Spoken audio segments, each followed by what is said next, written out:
Hello beautiful souls, welcome to my channel. Today's video is in response to the many top 5 tarot videos that have been going around, particularly the tag 5 decks that I cannot live without. And I'm going to switch up my title just a little bit because, to tell you the honest truth, with all of the work I have been doing through my yogic studies and various other self-study practices, spiritual practices, I can live without tarot. And it is an amazing medium for looking hard and deep into what it is we cannot see clearly. But there are other ways to do that. And I would hate to not have a few tarot decks around, but yeah, I really don't feel that I can kind of subscribe to that title.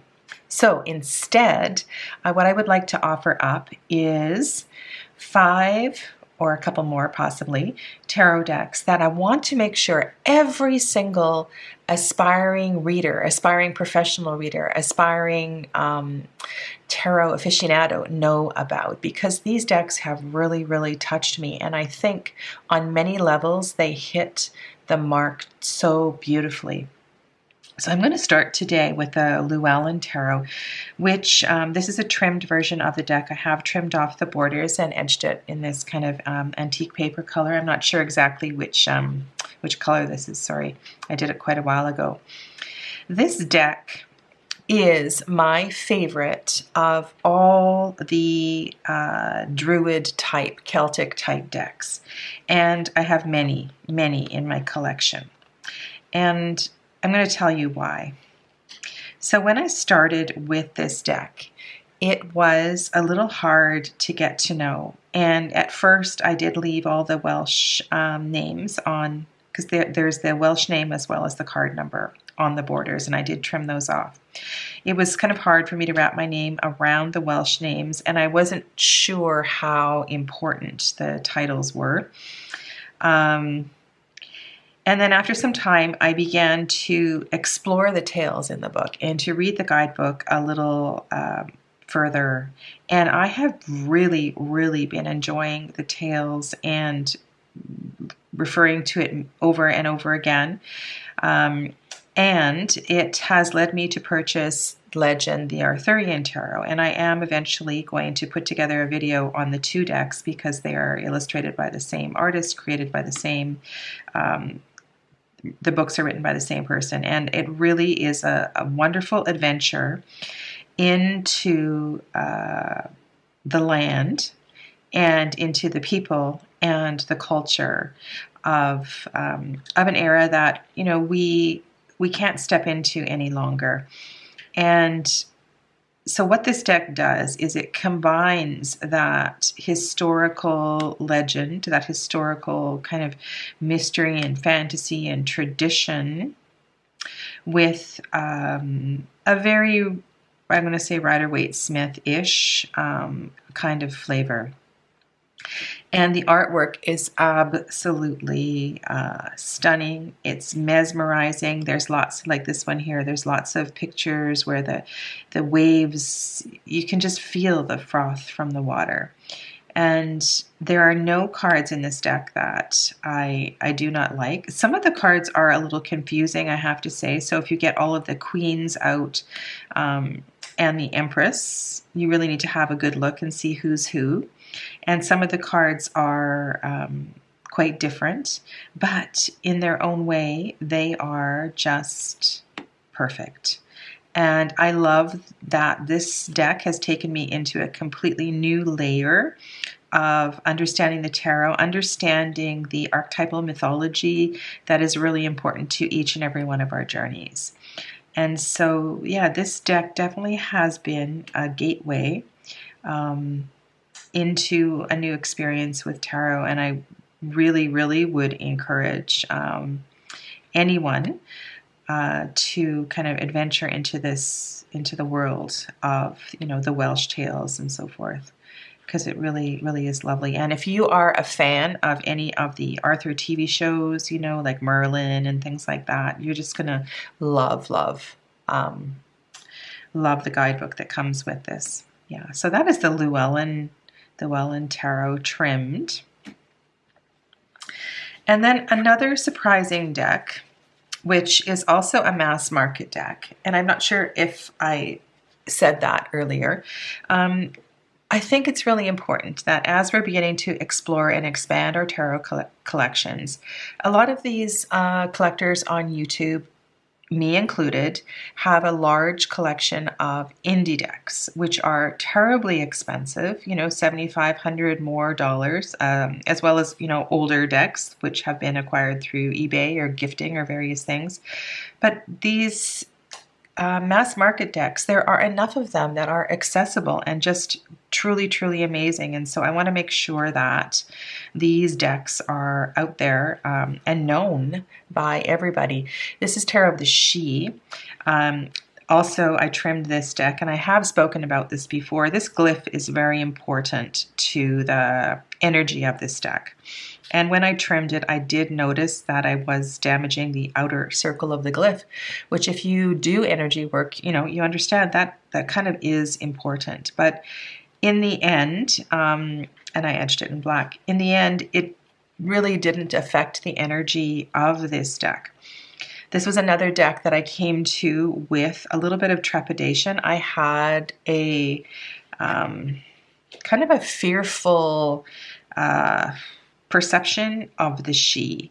And this deck has been anything but that. This deck has been very healing, and I do not use this with clients. I use this, actually both the Llewellyn and this one are very personal decks for me. I've found them to reveal layers that I may have not been able to get to had I not used these decks. The other beautiful thing about the Tarot of the Sidhe is the poetry. So in the guidebook, Emily Carding has included poems for each and every, I believe each and every one of the cards, and they really take you to another layer. So when you have a 3-card reading, you can put the 3 poems together, and it just takes you to this really beautiful, magical place. And by taking the black borders off the sides, it really kind of revealed the art. It let the art come through and shine through.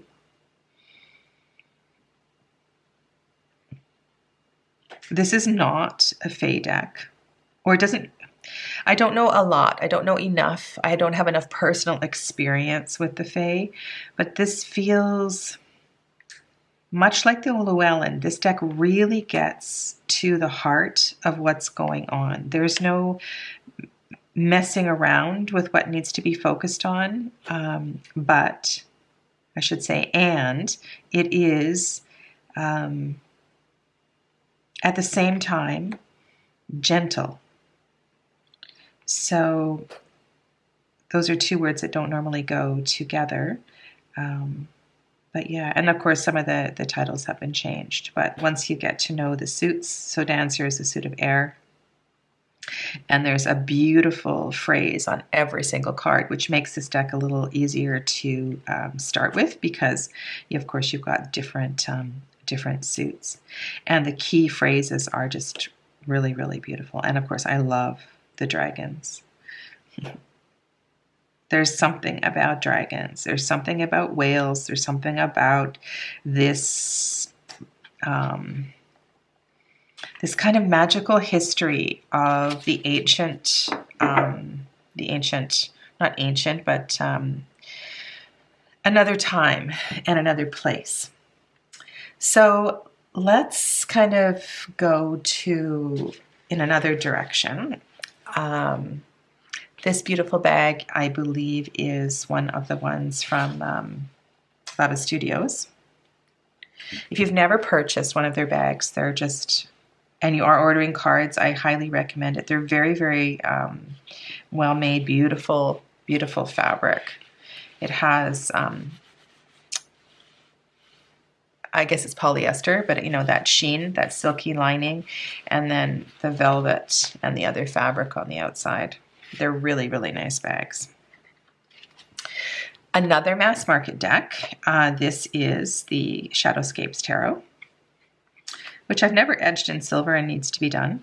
And And this deck I chose not to trim. I know a lot of people have taken the silver edges off this deck. This deck is very, very detailed. And there is an art book out by Stephanie Pui-Mun. Sorry if I get that name wrong. That goes deeper into the artwork. The guidebook that is written by Barbara Moore that comes with this deck is excellent. It gives you a lot of information about the details in the picture. And this is loosely based on Rider-Waite-Smith, but does go in its own direction. And it is a super soulful and healing deck. And this is one of these decks where every single time you look at a picture, at the artwork, you may see something different. So, for example, these little orange flowers down here might all of a sudden come into your eye, and you might, pull out some other references and try to figure out what the medicine of those flowers are. There are so many details in each of these pictures, and there's this magical quality that kind of moves between worlds. This is a deck of liminal space for sure. It's not fae, it's not human, it's just otherworldly and incredibly, incredibly beautiful. And it is accessible, and it is very, it's just incredibly deep. It's a deck that is really worthwhile taking time to know, reading the descriptions of the cards one by one, and spending time kind of looking at the background, the details, why things are placed where they're placed. If you like that soft color palette, you're going to really love this deck. It's early morning here, and the overhead light was showing quite a bit of glare, so I hope I can boost this light a little bit. This is the cards with the pianos on them are definitely my favorites. This isn't one of them, but I really love the Suit of Pentacles in this deck, which is surprising because this is an ethereal deck, and you wouldn't think the Suit of Pentacles would be the fave, but it does. It really, really draws me in. So yeah, so this is number 3, and I am showing the cards in no particular order, not showing you my favorite cards. I did tell you what my favorite suit was. And then it gets kind of hard because, it was, I think it's important to keep tarot accessible and affordable. And this is one that is not. This is the Textured Tarot by McLoughlin. She's from the UK. So if you are in the UK, it's probably a little more affordable than if you're in Canada or the States. This is, I do want to mention this. If you riffle shuffle this deck, it's really important not to riffle shuffle. I have kind of damaged a few of the cards here. You can only overhand shuffle, or you can divide the deck in half and shuffle it in smaller bits. But this is a deck that gets it right. Every single thing about this deck is just so well done. First of all, it is very diverse on many, many, many levels. The symbology is brilliant. So here you have your 5 of wands, with the fire coming out of each of the fingers. It is a collage deck, and it doesn't look, there's maybe one card, the Lover's card, I have to say. There's a couple, but not many, where the collage looks kind of forced. But there is so much emotion and beauty and possibility with this deck. And I use this deck with, this is the one I was talking about. They're intertwined, but it looks like almost looks like there's some pieces missing, but because I love this deck so much, I just kind of overlook that. Yeah. And you can see the she's got fabric here, and different kinds of elements are used in the collage work. Here we have the King of Swords. He has a prosthetic leg.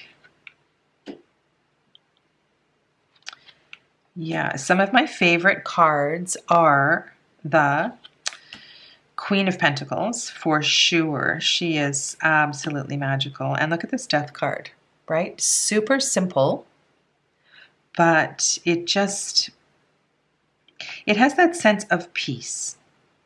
And death isn't meant to be scary. Death is just a doorway. It's a passageway. It's the end of a stage.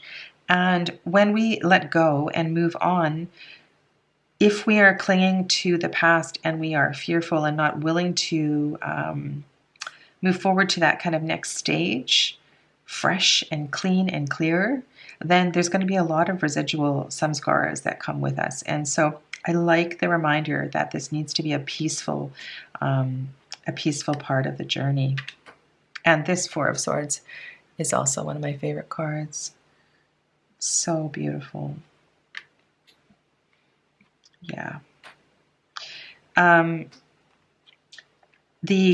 guidebook, the little white book, is sufficient enough to get you through any of the cards that seem a little challenging. And I also highly recommend this deck. But it is an indie deck, and if you are a riffle shuffler, those are definitely two considerations. There's quite a few roses on this deck. So if you want to kind of bring the energy of the flowers in, there's that possibility as well too.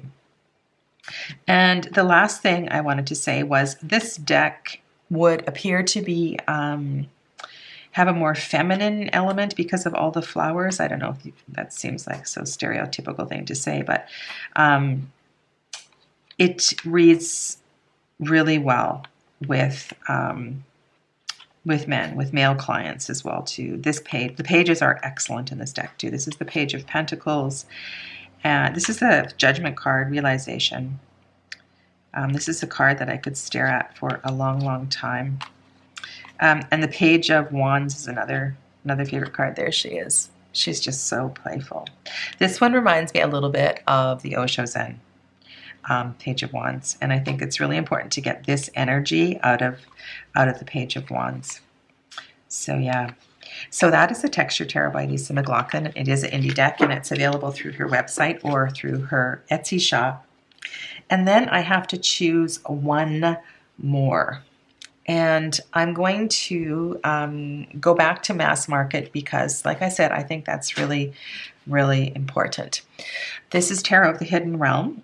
If you have a tarot collection and you do not have this has been around for a long time. I edged mine in kind of a gray silver color to match the backs. A lot of people have edges in purple, which makes sense as well too.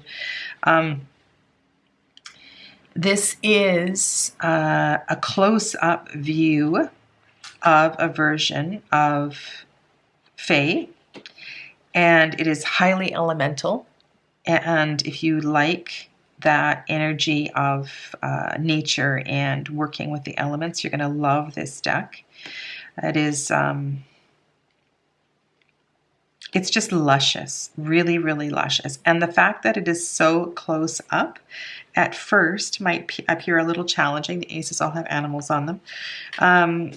But it really does a good job. And here we have the Five of Wands, and we have these five young Fae playing in the trees here, and you can just read the expressions on each of their faces. And this is another example of how it's really important to read the cards. Read the imagery, because you might be drawn to the Fae that's here. You might be drawn to one in the foreground, and a different message might come through. You have an opportunity here to look at many faces in a photo like that. Again, you can look at the medicine of the plants. There are some really interesting insects and animals in the background. You can look at the moodiness of the color. This Temperance card has this kind of gray-blue tone as opposed to, usually it's pictured a little bit lighter on a typical deck. Beautiful Sun card. There's an example of another ace. There is nudity in this deck. I should have said that. So that can always be, you know, challenging for people. And then in the guidebook, you have an opportunity, if you don't know about the Fae, if you don't know about the energy of some of the particular ones, then you get to learn about them through, this is another Barbara Moore guidebook. Julia Jeffrey is the artist, and Barbara Moore has written the guidebook. But yeah, so this is a really special deck, and I have 2 copies of this deck. I don't know if it's going to ever go out of print, but when I first got it, I just knew. Look at this, 9 of Wands. This is just, there's so many places you could go with this deck, depending on where, not this deck, sorry, this card, depending on how it appeared and where it appeared in a reading. Look at his poise. Look at his connection to the Phoenix. Of course, you don't have to read it as a Phoenix, but he's just absolutely connected with the energy of this bird gracefully. And which way is he facing? Where is he coming from? Where is he going to? Yeah, sometimes these cards just take my breath away. I do a lot of readings every week, and sometimes I wish I could do more, because I just love to look at cards, and this is just incredible. The potential here of the 10 is contained within the energy of the seed that he is holding. And you can see this kind of matching color and the energy connected to his third eye. And I think that if you have been reading, even for a really short time, that this deck is, this makes me laugh, this 9 of Cups, because it makes me think of Harry Potter a little bit. Perhaps he's going to dunk his head right into the cup. Just so much beauty. And then, okay, let's stop here, because this is the 10. So the Wheel of Fortune is called the Fortune Fairy.